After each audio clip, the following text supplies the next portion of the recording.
തിരുവനന്തപുരത്ത് ത്രികോണ മത്സരമെന്ന് രാജീവ് ചന്ദ്രശേഖർ M5 ന്യൂസിനോട്. തിരുവനന്തപുരത്ത് വെല്ലുവിളി NDA ആണെന്നായിരുന്നു ശശി തരൂർ പറഞ്ഞത്. ആദ്യമൊക്കെ ത്രികോണ മത്സരമായിരിക്കും തിരുവനന്തപുരത്ത് നടക്കുക എന്നായിരുന്നു ശശി തരൂരിന്റെ നിലപാട്. എന്നാൽ പിന്നീടത് മാറ്റി പറയുകയായിരുന്നു. ഇപ്പോഴിതാ തിരുവനന്തപുരത്ത് നടക്കാനിരിക്കുന്നത് ത്രികോണ മത്സരം തന്നെയെന്ന് ഉറപ്പിച്ച് പറയുകയാണ് രാജീവ് ചന്ദ്രശേഖർ. സത്യത്തിൽ ഇവിടെ ഒരു ത്രികോണ മത്സരമുണ്ടോ? പിന്നെ എല്ലാ ജനങ്ങളല്ലേ അത് തീരുമാനിക്കേണ്ടത്. എന്താണ് മത്സരം, അത് ശശി തരൂരും സഖാവുമാരാണോ ഡിസൈഡ് ചെയ്യേണ്ടത്? അങ്ങനെയൊന്നുമില്ല. ഇത് ഒരു ത്രികോണ മത്സരമാണ്. ത്രികോണ മത്സരമല്ല, ഇതൊരു 4-5 വേറെ കാൻഡിഡേറ്റ്സും ഉണ്ട്. ജനങ്ങളാണ് തീരുമാനിക്കാൻ പോകുന്നത്. ഏപ്രിൽ 26-ാം തീയതി ആരാണ് ശരിക്കും ത്രികോണ മത്സരമാണോ, രണ്ട് കോമ്പറ്റീഷൻ ഉണ്ടോ, ആരാണ് നമ്പർ 1, ആരാണ് നമ്പർ 2, അതെല്ലാം ജനങ്ങളല്ല. ഇവർ രണ്ടാൾക്കാരല്ലല്ലോ. ഇവരിപ്പോൾ ഇന്ത്യ അലയൻസിൽ ചായയും സമോസയും കഴിച്ചിട്ട് ഒരു പാർട്ട്നേഴ്സായിട്ട് അവരാണ് തീരുമാനിക്കാൻ പോകുന്നത് നമ്മുടെ ഡെമോക്രസി, നമ്മുടെ ഡെമോക്രാറ്റിക് പ്രോസസ്സിൻ്റെ റിസൾട്ട്. അതേസമയം തിരുവനന്തപുരത്തെ തീരദേശ മേഖല സന്ദർശിച്ച രാജീവ് ചന്ദ്രശേഖർ വരാൻ പോകുന്ന വികസന പ്രവർത്തനങ്ങൾ എണ്ണിപ്പറഞ്ഞ് തീരദേശ മേഖലയിലെ ജനങ്ങളെ കയ്യിലെടുത്തു.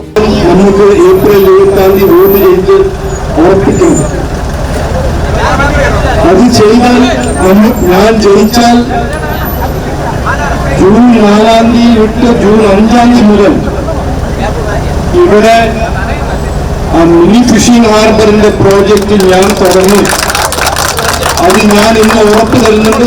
പക്ഷെ അയാൾ വന്നിട്ട് ഒറ്റ വാക്കുകൊണ്ട് പറഞ്ഞതാണ്, ഈ പരുത്തിയൂർ എന്നുള്ള ആ ഭാഗത്ത്, പൊഴിയൂരിനകത്തുള്ള ഒരു വില്ലേജാണ് പരുത്തിയൂർ, അതിനകത്ത് ഹാർബർ ഞാൻ കൊണ്ടുവരും, അതുപോലെ പുലിമുട്ടിടാമെന്നും അയാൾ ഓൾറെഡി വാഗ്ദാനം ചെയ്തു കഴിഞ്ഞു. അത് നടക്കുമെന്നുള്ള ഒരു വിശ്വാസം അയാളുടെ വാക്കുന്ന് തന്നെ ഉണ്ട്.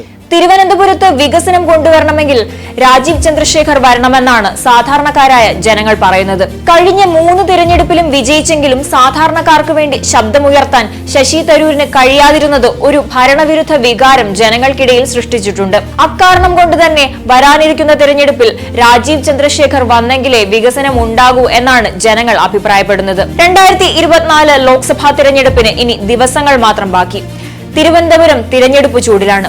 രാഷ്ട്രീയ കേരളം ഏറെ ഉറ്റുനോക്കുന്ന ഒരു മണ്ഡലമാണ് തിരുവനന്തപുരം ലോക്സഭാ മണ്ഡലം. 15 വർഷമായി ശശി തരൂരിനെ കൈവിടാത്ത മണ്ഡലമായ തിരുവനന്തപുരത്ത് എന്നാൽ ഇത്തവണ സാഹചര്യങ്ങൾ വിപരീതമാണ്. തിരുവനന്തപുരത്തെ തിരഞ്ഞെടുപ്പിൽ നിർണായക വോട്ടുകൾ ന്യൂനപക്ഷത്തിന്റെ വോട്ടുകളാണ്. കഴിഞ്ഞ തിരഞ്ഞെടുപ്പുകളിലെല്ലാം തന്നെ ശശി തരൂരിനെ സഹായിച്ചതും അതുതന്നെയാണ്.